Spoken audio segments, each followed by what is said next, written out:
Gold trusted gold buyers తాకట్టులో ఉన్న బంగారాన్ని విడిపించి ఈ రోజు ఉన్న మార్కెట్ ధరకే కొనబడును. మరిన్ని వివరాలకు సంప్రదించండి 7710777720. నకరికల్ ఎమ్మెల్యే వేముల వీరేశం ఉన్నారు. చెప్పండి, మొత్తం మీద రైతు భరోసా రైతులకు ఇస్తారా లేదా, కొర్రీలు పెడతారు, కట్టింగులు పెడతారని కూడా చాలా వరకు బీఆర్ఎస్ వాళ్ళు చాలా వరకు రాష్ట్ర ప్రజలు కూడా అనుకున్నారు. కానీ ఏం చెప్తారు? ఇవాళ సేద్యం చేసే భూములన్నిటికీ కూడా రైతు బంధు వేస్తామని కూడా ముఖ్యమంత్రి చెప్పడం జరిగింది. అంటే కొర్రీలు పెడతారు, కట్ చేస్తారని చెప్పేసి కలలు కన్నారు. వాళ్ళ కలలుగానే మిలిగిపోయినాయి. ఈరోజు రైతాంగాన్ని మొత్తము సంతోషపెట్టేటువంటి, వాళ్ళందరినీ ఆనందాల ముంచెత్తేటువంటి ఒక గొప్ప నిర్ణయాన్ని గౌరవ ముఖ్యమంత్రి రేవంత్ రెడ్డి గారు తీసుకుని సేద్యమైన ప్రతి ఇంచుకు కూడా ఈరోజు రైతు భరోసా ఇస్తామని చెప్పారు. రైతు భరోసా గత ప్రభుత్వము 10,000 రూపాయలు ఇచ్చేది, దాన్ని పెంచి 12,000 రూపాయలు ఇస్తాము. 12,000 రూపాయలు రైతుకి ఇస్తాము, 12,000 రూపాయలు రైతు కూలికి ఇస్తామని చెప్పేసి ప్రభుత్వం ప్రకటించింది. ఇది గొప్ప నిర్ణయము, రైతులందరూ స్వాగతిస్తారు. రేవంత్ రెడ్డి ప్రభుత్వం తీసుకున్నటువంటి ఈ నిర్ణయంతో ఈ ప్రభుత్వానికి డోకా లేదు. ఇది రైతు ప్రభుత్వం, రైతు సంక్షేమ ప్రభుత్వంగా రైతులు భావిస్తారు. గతంలో సేద్యం లేని భూములకు కూడా చాలా వరకు రైతు బంధు అంటే గతంలో సేద్యం లేని భూములకు, వెంచర్లకు, కంపెనీ భూములకు కూడా రైతు బంధు ఇచ్చేసారు. హైదరాబాద్ చుట్టూ 100 ఎకరాలు పొడవబడ్డటువంటి భూములకు, సేద్యం లేనటువంటి కొండలు, గుట్టలకు కూడా రైతు బంధు ఇచ్చారు. కొండలకు, గుట్టలకు రైతు బంధులు ఇవ్వటం మూలంగా ఉపయోగం లేదు. ఎవరైతే సేద్యం చేస్తుండ్రో అది ఎన్ని ఎకరాలు సేద్యం చేస్తే అన్ని ఎకరాలకు ఇస్తామని చెప్పేసి ముఖ్యమంత్రి గారు నిర్ణయం తీసుకోవడం యావత్ రైతాంగం మొత్తం కూడా హర్షిస్తామని. కానీ బీఆర్ఎస్ కేటీఆర్ కానీ హరీష్ రావు కానీ పదే ఎన్నికల వాగ్దానంలో 7,500 ఇస్తామని చెప్పడం జరిగింది. మేము 5,000 ఇస్తే 7,500 ఇస్తామని చెప్పారు. ఇప్పుడు మాట మార్చడం జరిగింది, 6,000 ఎలా ఇస్తారని కూడా. మాట మార్చడం అనేటువంటిది కేటీఆర్ గారికి, హరీష్ రావు గారికి, కేటీఆర్ గారికి, కేసీఆర్కి అందరూ కూడా వాళ్ళకు వెన్నతో పెట్టిన 3 ఎకరాల భూమి ఇస్తా అన్నాడు. అసెంబ్లీలో నిండి అసెంబ్లీ సాక్షిగా 3 ఎకరాల భూమి ఇచ్చి, మోటార్ వేసి, బోరు పెట్టి, ఒక కారు పంటకు సంబంధించిన పెట్టుబడి కూడా ఇస్తామన్నాడు. అదే అసెంబ్లీలో నేను ఎక్కడ చెప్పలేదు అధ్యక్ష అని అన్నాడు. డబుల్ బెడ్రూమ్ ఇండ్ల విషయంలో అదే చెప్పిండు. అట్లాగే నిరుద్యోగ వృత్తి విషయంలో అట్లనే చెప్పిండు. అనేక స్కీమ్లు, 1 కాదు 2 కాదు, ఎగవేతలు, మాట మార్చడాలనేటువంటిది గత 10 సంవత్సరాలుగా మేము చూసినాం. నేను కూడా ప్రత్యక్షంగా అక్కడి నుంచి చూసేసాను. కాబట్టి ఇలా మేము బాగా అందంగా చెప్పగలుగుతాము, స్వీట్గా చెప్పగలుగుతాము, ఎక్కువ తెలివిగా చెప్పగలుగుతామని చెప్పేస్తే తెలంగాణ సమాజం ఉపేక్షించేటువంటి పరిస్థితిలో లేదు. 7 లక్షల పైచిలుకు అంటే 7,50,000 కోట్ల రూపాయలు అప్పు చేసినవు. ఎవరి కోసం చేసినవి ఈ అప్పు అని చెప్పేసి ఇక్కడ ఉండేటువంటి వ్యవసాయ కూలీలు, కింది వర్గాలు, ఎస్సీలు, ఎస్టీలు, బీసీలు, బిలో పవర్టీ కింద ఉన్నటువంటి వాళ్ళందరూ అడుగుతారు. కాళేశ్వరానికి 1,20,000 కోట్లతో అప్పు చేసినావు. అది కుంగిపోయినాయి. ఆ 1,20,000 కోట్లలో ఎంతమంది పేదవాళ్లకు నీళ్ళు ఇచ్చినవు అంటే అర్థం లేదు. కాబట్టి గతంలో చేసినటువంటి పాపాలని, దుర్మార్గాల్ని ప్రజలు తలకిందులు తపస్సు చేసినా వాళ్ళను ఉపేక్షించరు, క్షమించరు.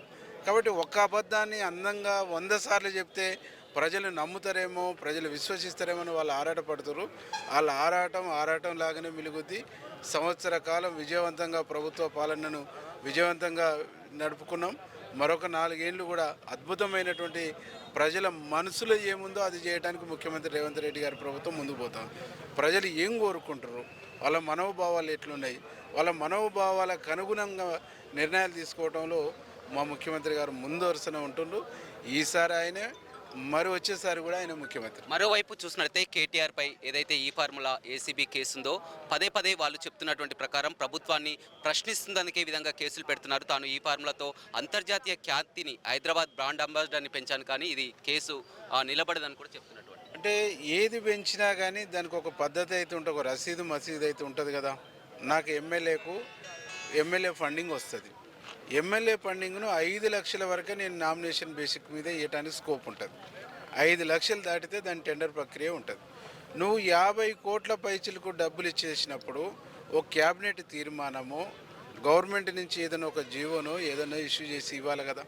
అది ఏది లేకుండా నువ్వు అధికారికి చెప్తాడు, అధికారి ట్రాన్స్ఫర్ చేస్తాడు. ఇది నీ డబ్బు కాదు కదా, ప్రజల డబ్బు కదా. ప్రజల డబ్బుకు నువ్వు ఆ 5 ఏళ్ళ పీరియడ్లో నేను ఒక కాపలాదారిగా పెట్టినావు. నేను కాపలా కాయేటువంటి బాధ్యత ప్రజలిస్తే, దాన్ని కాపాడే బాధ్యత ప్రజలిస్తే, నా ఇష్టానుసారం బ్రాండ్ ఇమేజ్ హైదరాబాద్ బ్రాండ్ ఇమేజ్ని పెంచడానికి నా బ్రాండ్ ఇమేజ్ని పెంచుకోవడానికి నేను ఇటు ట్రాన్స్ఫర్ చేసిన అటు ట్రాన్స్ఫర్ చేసిన అంటే అది కాదు కదా.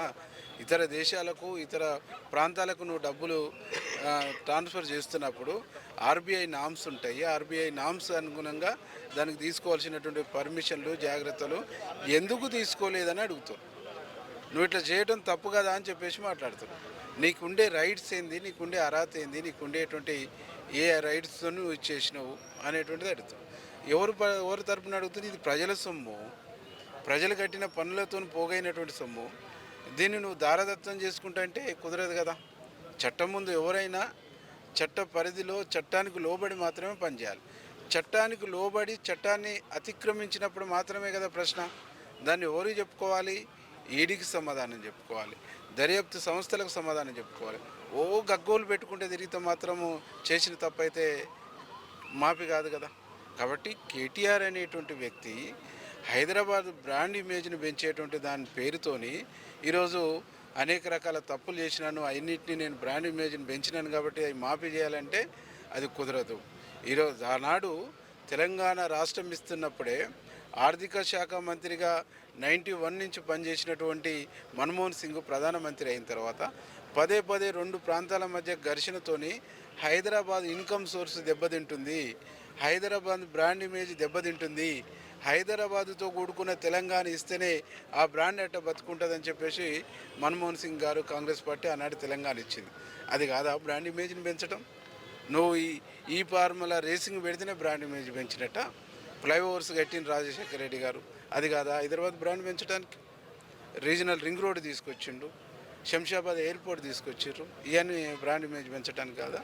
కాబట్టి మీ 10 సంవత్సరాలనే తెలంగాణ అంతకుముందు భూవే తినలేదు, భూ తినటమే తెలియదు, తెలంగాణ ప్రజలకు బతకటమే తెలియదు, ఈ 10 ఏళ్ళనే మేము బతకటం బట్టలు కట్టుకోవటం నేర్పినాం అనేటువంటి మాటలు మాట్లాడితే తెలంగాణ సమాజం క్షమించదు. మరోవైపు ఎమ్మెల్సీ కవిత వరుసగా దీక్షలు ధర్నాలు చూస్తున్నాం. బీసీలని పూర్తిగా కాంగ్రెస్ ప్రభుత్వం విస్మరిస్తుంది. గతంలో బీసీలకు న్యాయం జరిగిందంటే అది బీఆర్ఎస్ హయాంలోనే అని కవిత చెప్తున్నారు. ఒక బీసీ అయినటువంటి ఈటల రాజేందర్ని నిర్దాక్షిణంగా తీసేసినప్పుడు అప్పుడు ఎటుపోయింది బీసీల మీద ప్రేమ? ఈటల రాజేందర్ బీసీనే కదా, బీసీ మంత్రే కదా. ఏ నేరం చూపించకుండా తీసి అవతల కొట్టేసినప్పుడు అప్పుడు ఏడుంది కవిత? ఎందుకు మాట్లాడలేదు? ఒక బీసీ మంత్రిని ఇట్లా తీసేయటం తప్పు డాడీ అని చెప్పేసి చెప్పుని ఉంటే ఈరోజు ఆమె మాట్లాడేదానికి అర్థం ఉండేది. కాబట్టి అధికారం పోయిన తర్వాత బీసీలు, అధికారం పోయిన తర్వాత ఎస్సీలు, అధికారం పోయిన తర్వాత ఎస్టీలు, మీకు కష్టాలు వచ్చినప్పుడు సబ్బండ జనాలు, మీకు కష్టాలు వచ్చినప్పుడు హక్కుల సంఘాలు, పౌర హక్కులు, ప్రజాస్వామిక హక్కులు మీకు కష్టం వస్తేనే గుర్తుకొస్తాయి. మీరు సుఖంగా ఉన్నప్పుడు వీళ్ళు ఎవరు కనిపించరు. కాబట్టి వాళ్ళు చేస్తున్న ప్రతిదీ కూడా ఒక డ్రామా ఆర్టిస్టులకు మించినటువంటి వాళ్ళు.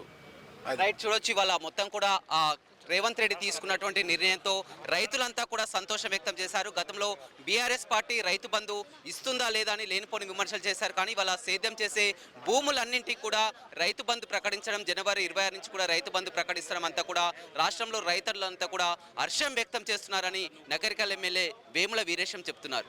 Over to studio. మరిన్ని వీడియోస్ కోసం ఛానల్ ని సబ్స్క్రైబ్ చేయండి. లేటెస్ట్ అప్డేట్స్ కోసం వాట్సాప్ ఛానల్ ని ఫాలో అవ్వండి. ఆ లింక్ డిస్క్రిప్షన్ లో ఉంది.